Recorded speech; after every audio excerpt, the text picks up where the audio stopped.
تنزل الملائکۃ والروح، اور اس کی فضیلت کو 4 چاند لگ جاتے ہیں کہ فرمایا کہ اس میں فرشتے نازل ہوتے ہیں، اور فرشتوں کے سردار روح الامین جو ہے وہ نازل ہوتے ہیں، یعنی حضرت جبریل امین نازل ہوتے ہیں۔ وطر میں قنوت نازلہ کرنا اور پھر لمبی دعا کرنا قنوت نازلہ اور اس کے ساتھ دیگر دعاؤں کو شامل کرنا، یہ کیسا ہے؟ اور پھر اگر کسی نے ایک جگہ پہ ایک وطر پڑھا دی ہے تو کیا وہ دوسری جگہ پہ پھر وطر پڑھا سکتا ہے؟ دعا کے اندر تکلف کرنا اور اس کو ایک فیشن کے طور پر لینا اور بہت لمبا چوڑا جو اس کو لے جانا کھینچنا، تو یہ کوئی مناسب طریقہ کار نہیں ہے۔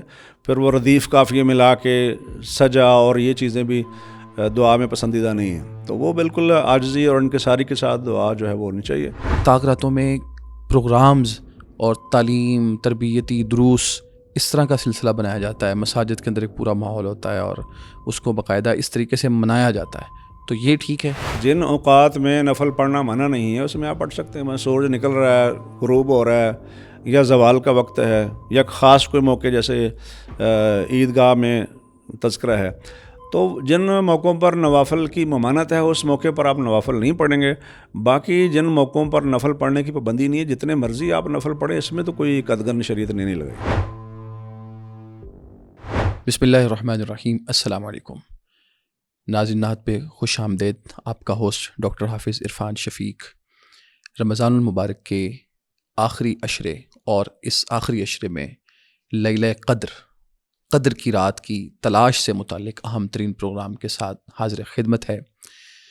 ناظرین، آج کے پروگرام سے متعلق سوالات کے جواب دینے کے لیے ہمارے ساتھ موجود ہیں ہمارے معزز مہمان فضیلت الشیخ ڈاکٹر پروفیسر حافظ محمد شہباز حسن۔ ڈاکٹر صاحب، آپ تشریف لائے، آپ کا بہت شکریہ۔ جزاکم اللہ خیر۔ ڈاکٹر صاحب، سب سے پہلے یہ بتائیے کہ جو شب قدر ہے، قدر کی رات ہے، اس کی فضیلت کیا ہے؟ بسم اللہ الرحمن الرحیم۔ لیلۃ القدر کی فضیلت تو اللہ سبحانہ و تعالیٰ نے اپنی کتاب میں خود بیان کی ہے۔ اللہ تعالیٰ فرماتے ہیں حامیم والکتاب المبین، ان اللہ تعالیٰ نے کتاب مبین کی قرآن مجید کی قسم اٹھائی ہے، اور پھر یہ کہا کہ انا انزلناہ فی لیلۃ مبارکہ، اس قرآن کو ہم نے بابرکت رات میں نازل کیا ہے۔ ٹھیک، تو یہ بات تو طے ہوگی قرآن مجید سے، سورہ دخان کی آیت کریمہ سے، کہ یہ رات بہت برکت والی ہے۔ لیلۃ مبارکہ اس کو کہا گیا ہے، بابرکت رات کہا گیا ہے۔ ٹھیک، اسی کو اللہ تعالیٰ نے دوسرے مقام پر لیلۃ القدر کہا ہے، یعنی قدر و منزلت والی رات۔ اس میں عظمت اور فضیلت بھی ہے، اور جو اس صورت کے اندر بیان کیا گیا ہے سورۃ القدر میں، اسی نام سے صورت بھی ہے، اس میں یہ ہے کہ انسانوں کی جو تقادیر ہیں، مقادیر ہیں، وہ فرشتوں کے حوالے کی جاتی ہیں۔ تو اس میں جو بات ہو رہی ہے کہ یہ قدر والی رات ہے، برکت والی رات ہے، اور اس کا سبب یہ ہے کہ اس رات میں قرآن مجید اتارا گیا ہے، یعنی مکمل قرآن مجید جو آسمان دنیا کے اوپر اتارا گیا ہے، آسمان دنیا کے مقام بیت العزہ پر اتارا گیا ہے، تو وہ لیلۃ القدر میں اتارا گیا ہے۔ اس لیے اللہ تعالیٰ نے یہاں جو لفظ استعمال کیا ہے انا انزلناہ فی لیلۃ القدر، اور انزلنا کا مطلب ہے پورا کو پورا ہم نے اتارا ہے، اور جہاں اس کے سٹیپ بائی سٹیپ نازل ہونے کی بات کی گئی ہے وہاں زیادہ تر لفظ جو ہے وہ نزلنا کا استعمال کیا گیا، نزلناہ تنزیلا۔ اور اس کے جو تنزیل کی حکمت ہے وہ یہ کہ نبی علیہ الصلوۃ والسلام کے دل کو ثابت قدم رکھا جائے، جو نئے نئے اشکالات، اعتراضات لوگوں کے آ رہے ہیں ان کے جوابات دیے جائیں۔ تو فرمایا کہ اس کو ہم نے، یعنی قرآن مجید کو، انا انزلناہ فی لیلۃ القدر، ہم نے عرض کیا کہ اس کی جو فضیلت ہے، عظمت ہے، قرآن مجید کے نزول کی وجہ سے، اور قرآن مجید کی شہرت اتنی ہے کہ اس کا پہلے ذکر ہی نہیں کیا۔ انزلناہ ہم نے اسے نازل کیا، اس کا پہلے ذکر ہی نہیں ہے، یعنی کہ اتنی شہرت ہے کہ اس کا ذکر کیے بغیر بھی اگر اشارہ کیا جائے، ضمیر استعمال کی جائے، تو اس سے ضمیر کا مرجع لفظوں میں نہیں ہے پیچھے۔ جی۔ ٹھیک، تو ساتھ ہی بتا دیا کہ وہ رات ہے کیا، ان انزلناہ فی لیلۃ القدر وما ادراک ما لیلۃ القدر، آپ کو کیا معلوم کہ لیلۃ القدر کیا ہے؟ تو یہ بھی اس کی عظمت کو اجاگر کرنے کے لیے ایک اسلوب ہے، یعنی ذہنوں کو اس کی عظمت اور فضیلت سننے کے لیے تیار کرنے کے لیے یہ انداز جو ہے اختیار کہ کیا پہلے جاتا سوال ہے. کیا جائے پھر جواب دیا جائے. اور پھر یہ ہے کہ جواب کبھی تو تاخیر کے ساتھ آتا ہے، کسی اور مقام پہ آتا ہے، لیکن یہاں ساتھ ہی اللہ تعالیٰ نے اس کا جواب بھی دے دیا. لیلۃ القدر خیر من الف شہر، لیلۃ القدر 1000 مہینوں سے بہت بہتر ہے.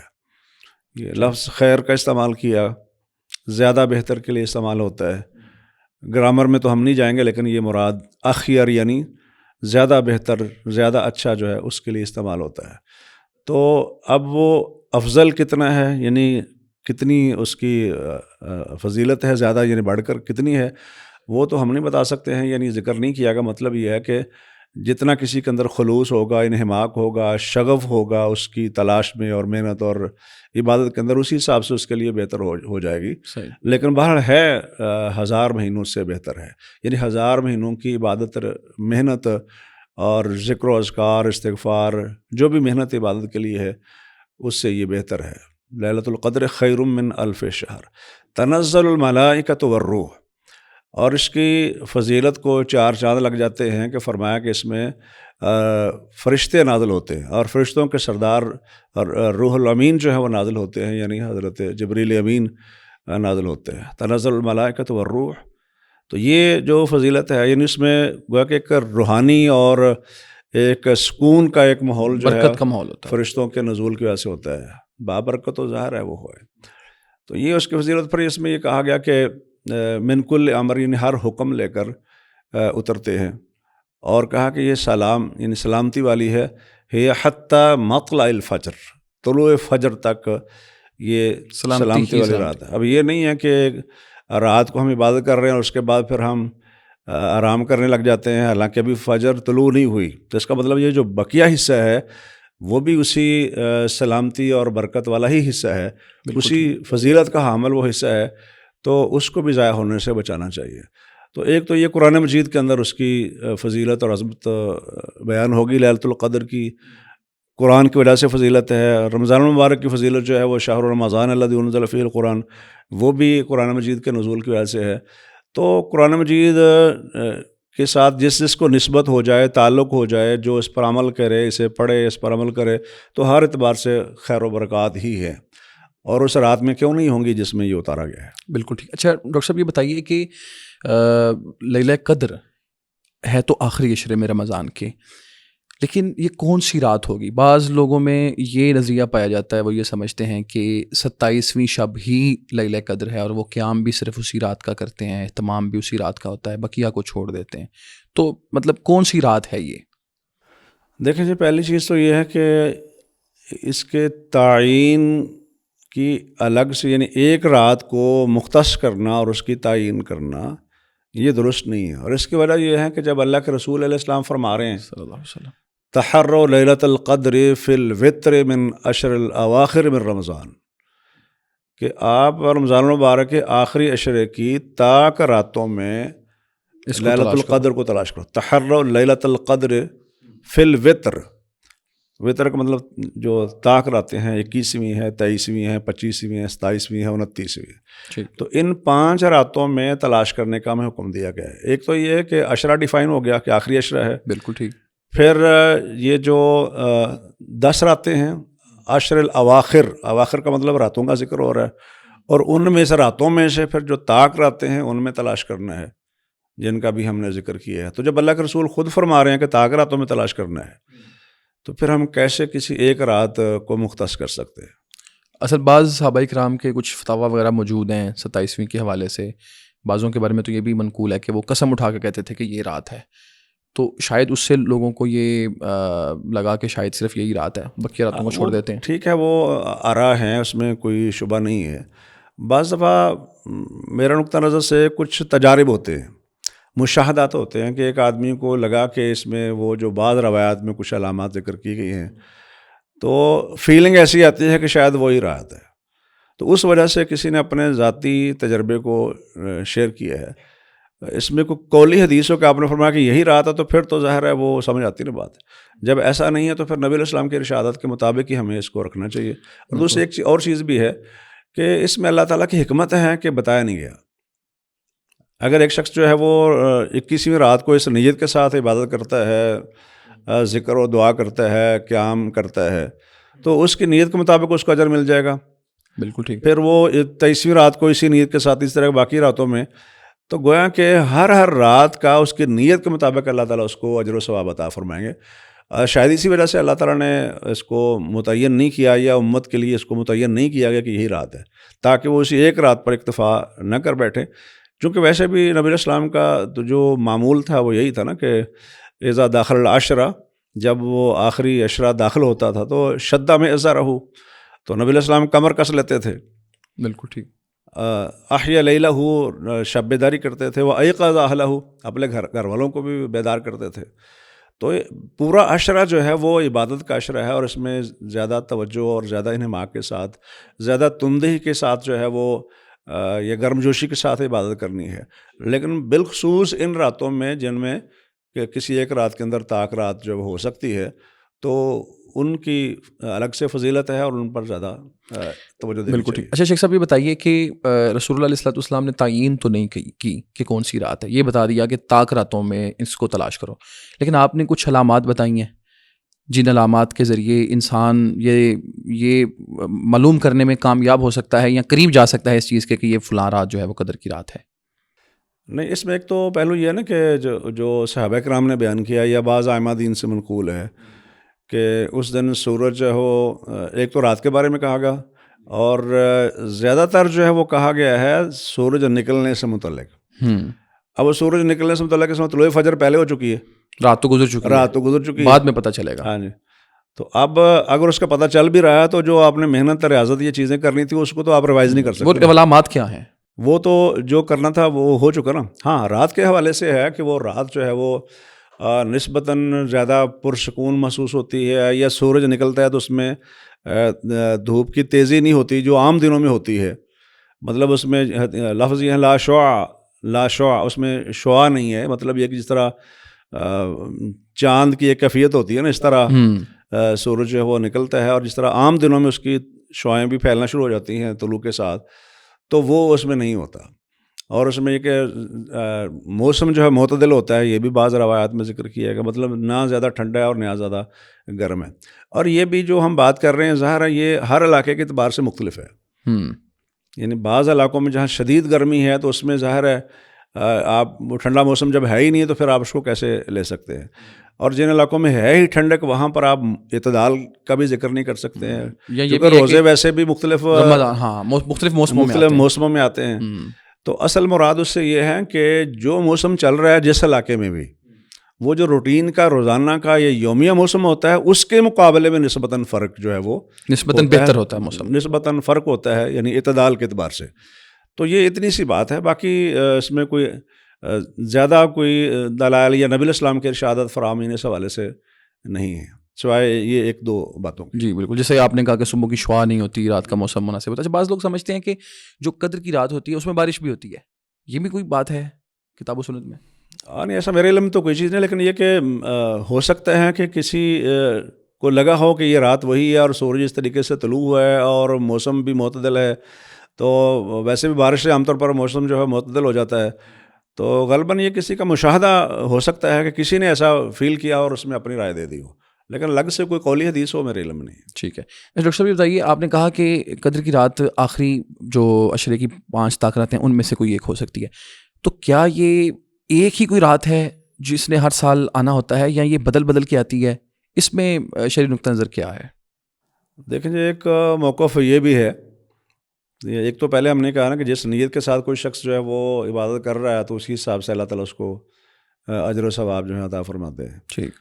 اور جب اس کو مخفی رکھا گیا ہے تو اللہ تعالیٰ اس چیز پر قادر ہے کہ اس کو مختلف رمضان کے اندر، مختلف رمضانوں کے اندر اس کو مختلف راتوں میں لے کر ہے، تو اللہ اس پر قادر ہے. لیکن بنیادی طور پر اصل میں یہی ہے کہ جب جس رات میں قرآن اترا ہے وہ تو ایک ہی رات ہے نا. اصل تو یہ کہ ہمیں اس کا علم نہیں ہے، تو اس لیے میرا خیال ہے پریفریبل موقف یہی ہونا چاہیے کہ رات تو وہ ایک ہی ہے، رات وہ ایک ہی ہے اور ہمیں اس کا علم نہیں ہے کہ وہ کون سی رات ہے. اگرچہ وہ بعض روایات جو ہیں وہ زیادہ تر اقوال جو 27ویں کے بھی ہمیں ملتے ہیں، لیکن صرف وہ ایک ہی رات نہیں ہے. اس میں جب کہا گیا 5 راتوں میں تلاش کرو، 10 راتوں میں سے طاق راتوں کے اندر تلاش کرو، تو پھر اسی کے مطابق ہمیں چلنا چاہیے. ٹھیک. اچھا شیخ صاحب یہ بتائیں کہ دنوں کا فرق ہوتا ہے، تاریخوں کا فرق ہوتا ہے. جیسے ابھی بھی آج مثلاً اگر ہمارے چاند کی ایک تاریخ ہے تو عرب ہم سے ایک دن آگے ہیں، تو ہماری اور ان کی پھر جو قدر کی رات ہے وہ الگ الگ ہوتی ہے. ہماری طاق رات مطلب قدر والی آج ہے اور ان کی کل گزر چکی ہے، تو یہ بھی فرق ہوگا پھر. روزے الگ ہیں ہمارے، بالکل، نمازیں بھی الگ ہیں. بالکل. وہ جو سعودی عربیہ کے مغربی ممالک ہیں وہ ایک دن آگے جا رہے ہیں، بالکل ایسے ہی. ہم ایک دن پیچھے ہیں. کچھ جو ہے سعودی عربیہ کے ساتھ بھی ہیں، اگرچہ ہمارا فرق بھی تقریباً 2 گھنٹے کا، لیکن 2 گھنٹے سے زیادہ وہ پہلے دن کا جو سورج ہے وہ پہلے دن کا جو چاند ہے وہ تھوڑی دیر کے لیے ہوتا ہے. بالکل. تو اس لیے وہ دن کا فرق پڑ جاتا ہے. تو اصل چیز یہ ہے کہ یہ سرکولیشن ہے نا رات کی.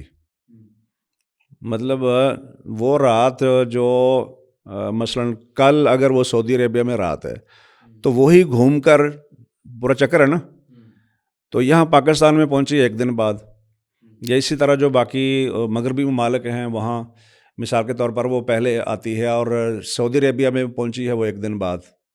تو رات تو وہی. ہم نے تو اپنے مطلع کے حساب سے جس علاقے میں جس ملک میں ہم ہیں اس حساب سے ہم نے اس کو دیکھنا ہے، ورنہ تو ممکن نہیں. اب کہیں دن ہے کہیں رات ہے تو کیا کریں گے آپ وہاں؟ تو پھر اس کا مطلب یہ ہے کہ رات آتی نہیں ہے، یہ تو نہیں کہہ سکتے نا. تو اپنے حساب سے جہاں باقی چیزیں ہم جو ارکان اسلام کی ہیں، روزے ہیں، نمازیں ہیں، تو وہ اپنے مطلع اور اپنے ٹائم کے مطابق وہ کر رہے ہوتے ہیں.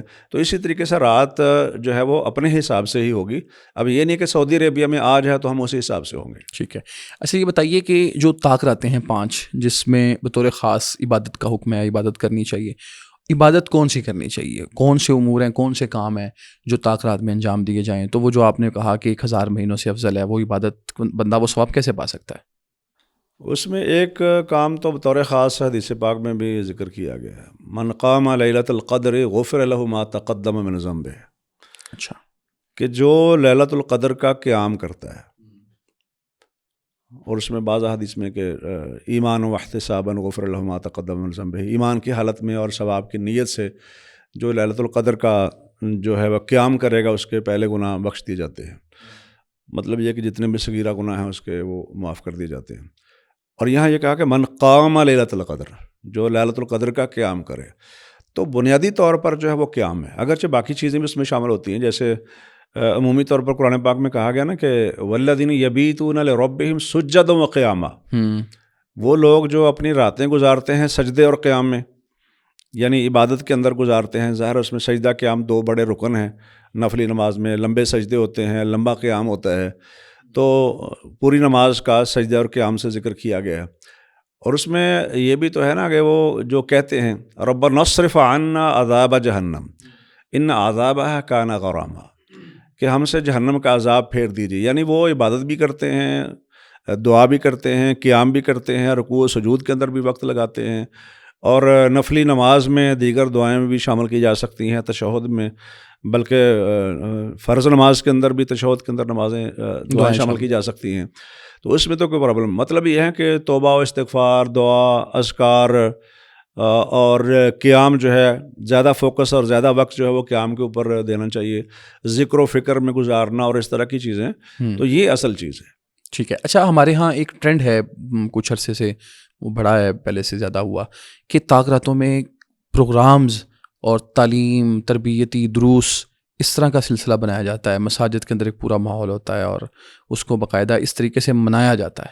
تو یہ ٹھیک ہے، یہ صحیح ہے؟ دیکھیں جی، اس کی اصل تو انفرادی طور پر عبادت کا ہے یہ معاملہ. ٹھیک. لیکن چونکہ جب نماز تراویح کو ہم نے جماعت کے ساتھ ادا کرنا شروع کیا، حضرت عمر نے اس کو کنٹینیو کیا، نبی علیہ السلام نے 3 دن جماعت کے ساتھ نماز تراویح پڑھائی ہے، اور اس کے بعد دوبارہ اس کو حضرت عمر رضی اللہ عنہ نے جاری کیا. وہ تراویح جو ہے مساجد کے اندر جماعت کے ساتھ ادا کی جا رہی ہے، لوگوں کی کہتے رہیں گے. تو شریعت نے یہ کوئی طے تو نہیں کیا کہ دعوت و تبلیغ کے لیے آپ کس موقع پر تقریر کریں اور کس موقع پر نہ کریں، ایسا تو کوئی ڈیفائن نہیں ہے. جہاں ضرورت محسوس کرتے ہیں، لوگوں کی گیدرنگ ہے، اس سے فائدہ اٹھاتے ہوئے واعظ و نصیحت، یہ بھی بڑا ایک افضل عمل ہے. تو آپ نصیحت کر سکتے ہیں. لیکن یہ ہے کہ جو اصل کام ہے من قام لیلۃ القدر والا، وہ ڈسٹرب نہیں ہونا چاہیے، وہ رہے، اور اس کے ساتھ اگر کچھ واعظ و نصیحت بھی ہو جائے لوگوں کی گیدرنگ سے فائدہ اٹھاتے ہوئے، چونکہ لوگ اجتماعی طور پر ظاہر مسجد میں آ کے یہ سارا کچھ کر رہے ہوتے ہیں، اور قیام اللیل جو ہیں وہ بھی جماعت کے ساتھ کر رہے ہوتے ہیں، تراویح ہے، قیام اللیل کہیں یہ تراویح ایک ہی چیز ہے، تو اس میں بھی جماعت کے ساتھ وہ سارا کچھ کر رہے ہوتے ہیں. تو اس گیدرنگ سے فائدہ اٹھاتے ہوئے واعظ و نصیحت کرنا، کوئی تربیت کی اور اصلاح کی بات کرنا، تاکہ یہ جو رمضان کا ایک اثر ہے بعد میں بھی جاری رہے، اور انسان جو ہے وہ صحیح معنی میں بعد میں بھی مسلمان رہے اور اخلاق اور آداب اپناتا رہے. تو میرا خیال ہے اس میں کوئی حرج کی بات نہیں ہے. اس پہ یہ طے کرنا تو ضروری ہے نا کہ واعظ و نصیحت کتنی ہوگی. ابھی میں نے کل ایک اشتہار دیکھا ایک مسجد کے حوالے سے، وہاں پہ ایک تاخرات میں 4 یا کم از کم 5 لوگوں کے نام لکھے ہوئے تھے کہ ان فلاں فلاں کے دروس ہوں گے. تو کیا یہ درست ہے؟ اب دیکھیں یہ تو آئیڈیا نہیں ہے کہ اس میں کوئی، اگر آپ فرض کریں گھنٹہ تقریر کرتے ہیں پھر تو اتنی رات ہوتی نہیں، ٹھیک ہے، لیکن اگر 5-7 لوگوں کے نام لکھے ہوئے ہیں اور تھوڑا تھوڑا بیان کر دیتے ہیں یا نصیحت کر دیتے ہیں، کسی نے 5 منٹ لگا دیے، کسی نے 10 منٹ لگا دیے، تو وہ آدھے پونے گھنٹے میں اگر وہ فارغ ہو جاتے ہیں، لوگوں کو وہ ریسٹ بھی ہو جاتا ہے اور کچھ نصیحت بھی ہو جاتی ہے. ظاہر مسلسل تو لوگ عبادت نہیں کر رہے ہوتے نا، مطلب اگر قیام کر رہا ہے تو قیام کتنی دیر وہ کھڑا رہے گا ایک انسان جو ہے، تو وہ درمیان میں اگر تھوڑا بہت ریسٹ کر رہا ہے، کوئی چیز کھانے پینے کی اس کو حاجت ہے، ضرورت ہے، مطلب تازہ دم ہونے کے لیے، تو اس دوران میں اگر بیان یا کوئی ایسی چیز ہو جاتی ہے تو میرا نہیں خیال کہ اس کو آپ کا مطلب گفتگو، آپ کی مذائقہ ہے، بات کا خلاصہ یہ لازمی ہے حصہ نہیں ہے، نہ کوئی ایسی تعلیم، نہ اس کو سنت سمجھ کے ادا کرنا ہم نے کہ ان راتوں میں یہ کام کرنا جو ہے سنت کی وجہ سے ہم اس کو کر رہے ہیں، اس مقصد کے لیے نہیں ہے. شیخ صاحب، آپ نے کہا کہ جو تاخراتے ہیں ان میں اصل عبادت قیام ہے. یہاں پہ ایک بہت بڑی کنفیوژن ہے. کنفیوژن یہ ہے، ایک طرف ہم یہ کہتے ہیں یا سنتے ہیں کہ جو رات کا قیام ہے وہ 11 رکعات ہیں، یا 11 کے بعد 2 مزید پڑھ لیں، 13 تک پڑھ سکتے ہیں. تو تراویح شروع ہوتی ہے عشاء کی نماز کے بعد، 1.5 گھنٹے میں میکسیمم رکعات پوری ہو جاتی ہیں. رات کا دورانیہ تقریباً آج کے موسم کے حساب سے 11 گھنٹے کا ہے. تو 1.5 گھنٹے میں 2 گھنٹے میں 11 رکعتیں تو پوری ہو گئیں. تو اب کون سا قیام ہے جو کرنا ہے؟ یا تو اس رات کا طریقہ کار بدلا جائے اور لمبا قیام کروایا جائے، تراویح کا دورانیہ بڑھایا جائے، پھر تو سمجھ آتی ہے کہ تراویح 3-4 گھنٹے پہ شفٹ ہو جائیں. تو پھر کیا وہ رکعتیں اور زیادہ پڑھ لے، 20 40 50 تک چلا جائے، یا ان کو لمبا کرے؟ تو اس میں کیا صحیح ہے؟ دیکھیں ایک تو یہ ہے کہ 11 گھنٹے شاید مغرب سے رات شروع ہو گئی نا، ہاں، لیکن ظاہر عشاء کے بعد ہی نا، تراویح تو عشاء کے بعد ہے قیام، جو عام ہمارا معمول یا روٹین ہے وہ تو اس حساب سے. تو اب اس میں یہ ہے کہ پہلی چیز تو یہ ہے کہ ایک آپشن تو ظاہر ہے یہی کہ اس میں تلاوت جو ہے لمبی ہوتی ہے، قرات جو ہے وہ زیادہ ہو جاتی ہے، اور اس میں آپ اس کو لمبا کر سکتے ہیں. ضروری نہیں کہ آپ پہلے تراویح جو ہے وائنڈ اپ کرنے کے بعد پھر اس کے بعد آپ کوئی باقی چیزیں کریں، تو یہ قیام لمبا ہو سکتا ہے. دوسری یہ ہے کہ اگر نفلی نماز کے طور پر آپ رکعات پڑھ رہے ہیں تو اس میں بھی اکثر علماء کا خیال ہے کہ اس میں کوئی پابندی والا معاملہ نہیں ہے. سنت جو عام معمول ہے تو وہ یہی ہے، لیکن یہ کہ نفل کے طور پر باقی مزید رکعات کوئی اگر پڑھنا چاہتا ہے تو اس میں کوئی حرج کی بات نہیں ہے. اچھا، اس میں وہ مزید پڑھ سکتا ہے، وہ قیام کرے جتنی اور مرضی پڑھتا رہے. ہاں، اس میں تو کوئی پابندی ایسی نہیں لگائے گی. نوافل میں ویسے بھی اصول یہی ہے کہ جن اوقات میں نفل پڑھنا منع نہیں ہے اس میں آپ پڑھ سکتے ہیں. سورج نکل رہا ہے، غروب ہو رہا ہے، یا زوال کا وقت ہے، یا خاص کوئی موقع جیسے عیدگاہ میں تذکرہ ہے، تو جن موقعوں پر نوافل کی ممانعت ہے اس موقع پر آپ نوافل نہیں پڑھیں گے. باقی جن موقعوں پر نفل پڑھنے کی پابندی نہیں ہے، جتنے مرضی آپ نفل پڑھیں، اس میں تو کوئی قدغن شریعت نے نہیں لگائی. ٹھیک ہے. اچھا یہ بتائیں، رمضان المبارک کے آخری عشرے میں بطور خاص یہ مسئلہ پیش آتا ہے کہ قرہ حضرات جو ہیں یا جو ائمہ حضرات ہیں ان کو ایک سے زیادہ جگہوں پہ جانا پڑتا ہے. تو بعض دفعہ وہ ان سے ڈیمانڈ ہوتی ہے کیونکہ وطروں میں دعا کی جاتی ہے. تو ایک تو یہ چیز کلیئر کرنے کی ضرورت ہے کہ وطر میں قنوت نازلہ کرنا اور پھر لمبی دعا کرنا، قنوت نازلہ اور اس کے ساتھ دیگر دعاؤں کو شامل کرنا، یہ کیسا ہے؟ اور پھر اگر کسی نے ایک جگہ پہ ایک وطر پڑھا دی ہیں تو کیا وہ دوسری جگہ پہ پھر وطر پڑھا سکتا ہے؟ یہ دو چیزیں. تو اصل تو ہم عرض کر رہے ہیں کہ قیام ہے، اور قیام کے اندر طوالت ہے، یہ بالخصوص طاق راتوں کے اندر. ہمارے ایک ٹرینڈ یہ ہے کہ چونکہ قرائے کرام جو ہیں وہ اپنی خدمات دے رہے ہوتے ہیں، لوگوں کا بھی شوق ہوتا ہے کہ اچھی آواز والے جو قرہ حضرات ہیں، مجودین ہیں، ان کی آواز سنیں، اور قرآن کا مہینہ ہے تو وہ ذوق شوق ان کا ڈیولپ ہو. تو اس میں ایک تو یہ کہ یہ ٹرینڈ ہے کہ وہ لمبی چوڑی جو ہیں وہ دعائیں کرتے ہیں. یعنی ایک تو مسنون دعا ہے وطر کے اندر، اسی پر اکتفا کرنا چاہیے. صحیح. اور اگر آپ اس کو قنوت نازلہ کے طور پر کر رہے ہیں تو پھر اس میں کوئی حرج نہیں ہے، دیگر دعائیں بھی شامل کی جا سکتی ہیں. قنوت نازلہ یہ مسلمانوں کے مشکل حالات ہوں اور مسلمانوں پر سختی کی جا رہی ہے تو قنوت نازلہ اس میں شامل کر سکتے ہیں. لیکن اس میں دعا کے اندر تکلف کرنا اور اس کو ایک فیشن کے طور پر لینا اور بہت لمبا چوڑا جو اس کو لے جانا کھینچنا، تو یہ کوئی مناسب طریقہ کار نہیں ہے. پھر وہ ردیف قافیے ملا کے سجا اور یہ چیزیں بھی دعا میں پسندیدہ نہیں ہیں. تو وہ بالکل عاجزی اور انکساری کے ساتھ دعا جو ہے وہ ہونی چاہیے. باقی دعا اپنے طور پر بھی لوگ کر سکتے ہیں، ضروری نہیں ہے کہ آپ اس میں اسی کے اندر کر رہے ہیں. وہ الگ سے دعا آپ کر لیں، اور جو تنہائی کے اندر آپ دعا کریں گے اس کی تو ایک اپنی کیفیت ہے. اور ایک رات میں 2 وتر پڑھا سکتا ہے امام؟ نہیں، 2 وتر تو نہیں، سارا کوئی ایسی مجبوری بھی کوئی نہیں ہے اس میں. وتر آخر میں ساری نماز جو آپ نے پڑھی ہے رات کو اس کو طاق بنانے کے لیے آخر میں وتر پڑھے جاتے ہیں. ٹھیک. ہاں، تو وہ وتر تو ایک شخص تو ادھر وتر پڑھا گیا، پھر دوسری جگہ وتر پڑھا رہا ہے، پھر تیسری جگہ وتر پڑھا رہا ہے، تو یہ نہیں مناسب. ٹھیک ہے، اس کی ممانعت بھی باقاعدہ موجود ہے. ہاں، جب ظاہر آخر میں وتر کرنا تو ختم ہو گیا. بالکل ٹھیک ہے. اچھا ڈاکٹر صاحب، یہ بتائیے کہ قرآن مجید چونکہ مکمل ہوتا ہے آخری دنوں میں جا کے لوگ مکمل کرتے ہیں اس کو، تکمیل قرآن کے موقع پر شیرینی تقسیم کرنا، مٹھائی بانٹنا، یہ ہمارے ہاں ایک ہر مسجد میں ایک رواج ہے، تو شرعاً آپ اس کو کیسا دیکھتے ہیں؟ دیکھیں، یہ کوئی شرعی مسئلہ نہیں ہے. اچھا. مطلب کوئی بھی خوشی کا موقع ہے، اس موقع پر آپ کو کھانے پینے کا اہتمام کرتے ہیں، تو اس میں کوئی ممانعت والا مسئلہ نہیں ہے. بلکہ دارمی کی ایک روایت ہے جس کو ابن حجر اسقلانی رحمہ اللہ نے صحیح کہا، اگرچہ وہ موقوف روایت ہے. حضرت انس بن مالک رضی اللہ تعالیٰ عنہ جب قرآن مجید کی تکمیل ہوتی تھی تو اپنے گھر والوں کو اور بچوں کو جمع کر کے ان کے لیے دعا مانگتے تھے.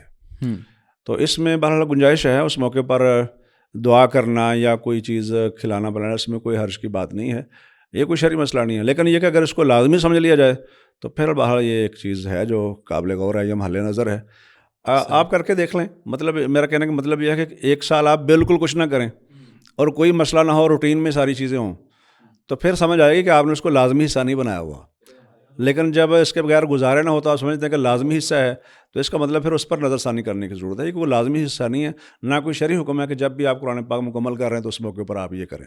لیکن چونکہ اللہ کا احسان ہے، فضل ہے، اللہ کا کرم، مہربانی ہوئی ہے، تو اس مقصد کے لیے خوشی میں کوئی بھی چیز اگر آپ کر رہے ہیں بغیر اس کے کہ آپ یہ سمجھتے ہیں کہ کوئی لازم ہے یا کوئی شرعی حصہ ہے، شرعی حکم ہے یا اس کا کوئی لازمی حصہ ہے، تو اس میں کوئی حرج کی بات نہیں ہے. اچھا ڈاکٹر صاحب، ہم پروگرام اختتام کی طرف چلتے ہیں. طاق راتوں کو ضائع کرنے کی ایک صورت ہمارے ہاں یہ بھی ہوتی ہے کہ قرآن مجید بعض جگہوں پہ 25ویں رات کو مکمل کر دیا جاتا ہے، بعض جگہوں پہ 27ویں کو مکمل کر دیا جاتا ہے. تو جیسے ہی تکمیل قرآن ہو جاتی ہے اس کے بعد مسجد خالی ہو جاتی ہے، تو کیا یہ رویہ مناسب ہے؟ یہ ٹرینڈ ٹھیک نہیں ہے. اصل تو یہ ہے کہ آپ طاق راتیں تو کم از کم اس وقت تک تو آپ پوری جد و جہد کے ساتھ لگے رہے نا. تو 29ویں رات جو ہے طاق راتوں میں سے آخری رات ہے. ٹھیک. تو میرا کہنا یہ ہے، میں یہ کہنا چاہتا ہوں کہ 29ویں رات تک تو وہ کیا کہتے ہیں نا کہ وہ پورا جوش و جذبہ اور ایک فل سپیڈ جو ہے اس مقصد کے لیے، یعنی وہ گرم جوشی جو ہے برقرار رہنی چاہیے. لیکن پھر بھی ایک صورت نکل سکتی ہے کہ آپ نے قرآن مجید تو ایک دفعہ مکمل کر لیا، جب بھی آپ نے کر لیا، لیکن پھر تلاوت اسی طریقے سے جاری رہے. اور بعض جگہوں پہ ایسے ہوتا ہے کہ وہ بچے جو ہیں وہ ان کا بھی شوق ہوتا ہے. جی جی. تو وہ بچے جو ہیں وہ قرآن کے حافظ ہوتے ہیں، یا کسی نے 15 پارے حفظ کیے ہوئے ہیں، کسی نے 10 پارے حفظ کیے ہوئے ہیں، تو ان کی تربیت کے لیے بھی ان کو آپ آگے کر دیتے ہیں، وہ پڑھاتے رہیں. لیکن یہ نہیں ہے کہ مختصر سا قیام کرائیں یا فارمیلٹی اور ٹوٹل پورا کریں اور باقی سمجھ لیں کہ کام مکمل ہو گیا، یہ نہیں ہونا چاہیے. تو یہ آخر دم تک اس میں رہنا چاہیے. 29ویں رات ظاہر ہے وہ بھی طاق راتوں میں سے ایک ہے، اور قرآن نے یہ کہہ دیا کہ وہ مطلع الفجر تک جو ہے وہ سلامتی والی رات ہے. تو اس تک جو ہمیں اسی طریقے سے جوش و جذبے کے ساتھ چلنا چاہیے. اور بالکل 25ویں کو اور خاص کر 27ویں کو ہمارے ہاں پاکستان ہندوستان میں لوگ سمجھتے ہیں کہ کام ختم ہو گیا ہے، تو یہ مناسب طریقہ کار نہیں ہے. کیونکہ ممکن ہے کہ 29ویں رات قدر کی ہو اور بندہ محروم ہو جائے. اس بات کا پورا امکان ہے. جی بالکل ٹھیک ہے. اچھا، یہ بھی دیکھنے میں آیا ہے کہ جس رات قرآن مجید مکمل کیا جانا ہوتا ہے، عموماً چونکہ طاق رات میں مکمل کیا جاتا ہے، اس رات میں تو حکم آپ نے بتایا کہ لمبے قیام کا ہے، لیکن عام طور پہ یہ دیکھا گیا ہے کہ اس رات میں بالکل تلاوت کم کر دی جاتی ہے. وہ بعض آدھے پارے پہ اور بعض وہ آدھے سے بھی آدھے پہ شفٹ ہو جاتے ہیں. کس لیے جی کہ پروگرام ہونا ہے، مٹھائی بٹنی ہے اور پورا ایک یہاں پہ میلہ لگنا ہے. تو اس چکر میں قرآن مجید کو اور قیام کو اور مختصر کر دینا، یہ کیسا رویہ ہے؟ میرے خیال میں یہ ٹرینڈ مناسب نہیں ہے، چونکہ آپ قیام کی قیمت پر یہ سارا کچھ کر رہے ہیں. یعنی جو اصل کام تھا وہ اس کو آپ کم کر رہے ہیں، اور جو ضروری ہی نہیں تھا، بالکل مٹھائیوں کی تقسیم، کھانے اور ضرورت کی حد تک ایک چیز ہے یا مباح کی حد تک اس کو آپ لے سکتے ہیں، اس حد تک یہ چیز تھی، اور وہ چیز جس کی اتنی بڑی فضیلت ہے کہ جو اس کا قیام کرے گا اس کے پہلے گناہ بخشے جائیں گے، وہ اس کو نقصان پہنچا کے آپ یہ کر رہے ہیں، تو یہ مناسب رویہ نہیں ہے. وہ تلاوت اپنی وہ جو یومیہ آپ کا طریقہ کار ہے یا معمول ہے اس کو اسی طریقے سے قائم رکھیں، اور اس کے بعد کوئی معاملہ کرنا ہے تو کر لیں. بالکل ٹھیک ہے. تو ناظرین، لیلہ قدر، آخری عشرہ، طاق راتیں، اور ان راتوں میں کرنے کے کام اور قدر کی رات کی تلاش ایک مومن مسلمان کے لیے کیسے ممکن ہے، اس سے متعلق اور دیگر کئی ایک سوالات سے متعلق آج آپ نے ہمارے معزز مہمان ڈاکٹر حافظ محمد شہباز حسن صاحب سے جانا. اللہ رب العالمین سے اس دعا کے ساتھ ہم اختتام کرتے ہیں کہ وہ اس سال بھی اور زندگی کے ہر رمضان میں قدر کی رات ہمارے نصیب میں کرے، اور اس رات کو ہم سب کے لیے مبارک بنائے، اور بالخصوص امت مسلمہ کے اس وقت جو حالات ہیں اور جن مشکلات سے ہماری امت دوچار ہے، اللہ تعالیٰ ان راتوں کی برکتوں سے ہمیں ان مشکلات سے نکالے. آپ کا شکریہ. والسلام علیکم ورحمۃ اللہ.